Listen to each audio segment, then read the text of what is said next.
একটি গাছে একটি ছোট্ট টুনি বাস করত এবং ছোট্ট টুনিটি বলে, মা আমার অনেক খিদে পেয়েছে। এবং বড় টুনি বলে, দাঁড়াও, তোর জন্য খাবারের ব্যবস্থা করছি, এবং উড়ে চলে যায়। এবং উঠতে উঠতে একটি টুনির বাড়ির সামনে এসে বলে, কই টুনি বোন, তুমি কোথায় আছো, একটু বেরিয়ে আসো। তারপরে একটি টুনি বেরিয়ে আসে এবং বলে, কি হয়েছে টুনি বোন, তুমি কি বলছো?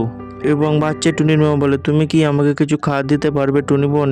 আমার কাছে খাবার কেনার মতো কোনো পয়সা নাই, তুমি যদি কিছু খাবার দিতে তাহলে অনেক ভালো হতো। আমার আমার বাচ্চা আজকে কিছু খেয়ে থাকতে পারতো। গোলাপি টুনিটি বলে, আমার একটি শর্ত আছে, এই ভিডিওটিতে যে লাইক করবে এবং আমাদের চ্যানেলটি সাবস্ক্রাইব করবে তাহলে আমি তোমাকে খাবার দিতে পারি। বন্ধুরা, টুনি বোন যা বললে তা তোমরা করে দাও, তাহলে আজকে আমার বাচ্চা কিছু খেয়ে থাকতে পারবে।